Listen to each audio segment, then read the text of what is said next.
Good evening.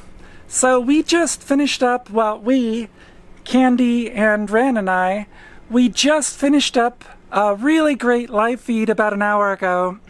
And we ate dinner, and while we were eating dinner, I was watching our live feed back, and there was a couple of really good questions we missed.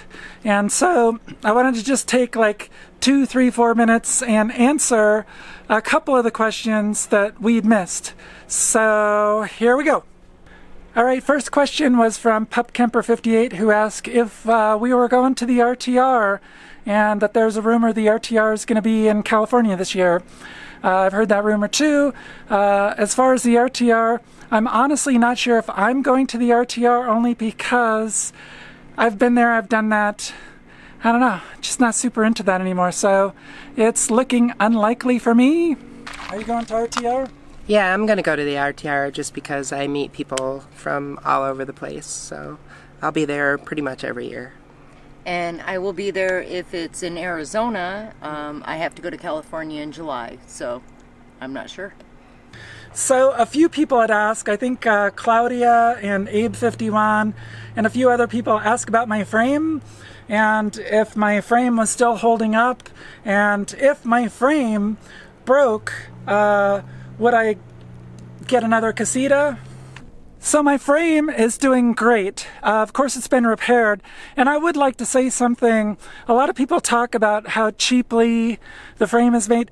Yes, the frame was very cheap. Casita knew that, and around 1990, Casita completely changed the way their frames are on their campers. I have an older one, and there's a very specific reason why I have an older Casita.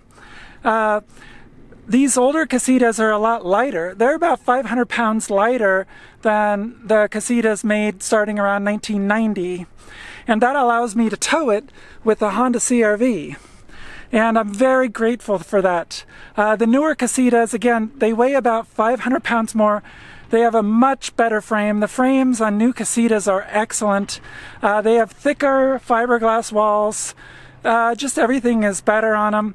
But I love my casita. I love it because it's waterproof, you know, it keeps me warm, keeps me dry. Again, I tow this with a Honda CR-V. So, yeah, can't be happier. The frame is solid. The frame is doing great. Next question was from 100 MPG US, who asked, what is your real name? My real name is Bex.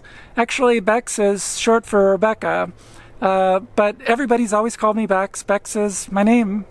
It's as real as Bob or Fred or whatever. It's Bex. So, all right, next one. Next question is from Janice. She asks, can you stand in your rig? In my casita, well, yes, I can stand, but I hunch over just a little bit. That's got 5'10" of headroom, and I'm 6 foot tall, so about 2 inches shy. Not bad, actually. How about you? I can actually stand in my rig. I built it so that Ren could stand in my rig because we were building it together. And so my rig is at 6'3". I'm only 5'3", so I have more than enough headroom. I have about 2 inches and I'm 6'2", so yes, I do have plenty of headroom in my rig. I didn't want to hit my head on anything after being in the Navy, so. I love that. Priola7 asked, what was the tipping point for you to go out on the road or to go nomadic? For me, I had been laid off from my job and was planning on a 6-month trip to travel to as many national parks as possible. And I am now almost 4 years into a 6-month trip. So, yeah, I just don't want it to end. What can I say? So what made me go nomad was Ren. I work full time. I work, like I've said, Monday through Friday, 6 to 2:30, 8 hours a day. And Ren made me see that if I built something, I could still live out here, and I'm now saving money, so that's a bonus. So that's where I'm at. I love it. Dee Dee Pyle asks, how many miles per day do you typically travel? And that isn't really a question that can be answered only because typically I will drive somewhere and stay there for a week or sometimes 2 weeks at a time. And obviously on travel days, if I'm going a long distance, I'll travel a long distance and then I'll stay in a place for a week. I do typically do a lot of hikes and sightseeing and things, but that's usually locally, so that's somewhere between 20 and 30 miles or something, but I don't even do that every day. So yeah, that's not really a very easy question to answer. So Claudia and Valerie ask about picking a travel trailer, and how do you pick a travel trailer? Do you have any travel trailer suggestions? Well, obviously, I love my casita, and I'm a huge fan of fiberglass campers. It is very easy to get analysis paralysis, and that's a real thing, and it's hard to pick things sometimes, especially when it's a life-changing thing. So, yeah, I mean, again, I'm a very huge fan of fiberglass trailers, all of them, just because they're inherently strong, and typically they're a lot lighter, and they don't leak unless you poke a hole in them. And so, yeah, that's about all I can say about travel trailers. Good luck on picking one, and let me know what you do pick. Sherry had asked, where do we see ourselves in 20 years? And wow, that's a really good question. I would like to be a very accomplished and famous filmmaker, the maker of documentaries and actual fictional films. Yeah, don't know if that's going to happen, but yeah, in 20 years I'd like to be living in a trailer and be successful, and yeah. I'd like to be alive. Oh, sorry. Yeah. No, in 20 years I want to be doing what I'm doing today, but I would definitely like to be alive because I'm older than you probably think by looking at me, so. My answer is easy. 20 years, I want to be living in my own commune. So, some of you that know me, you're invited. Okay. White Wolf asks, do we have any fears of bears and mountain lions? And I have to say not really, because the vast majority of bears and mountain lions do not want to hang out with people. They really don't. So I do have bear spray. I do carry it with me whenever I go on hikes. And so, yeah, not too afraid really. I'm not really worried about the animals out there. I want to stay out of their way, but I do have a couple of noisemakers, I'm just saying. Woodwoman asked, do y'all carry guns?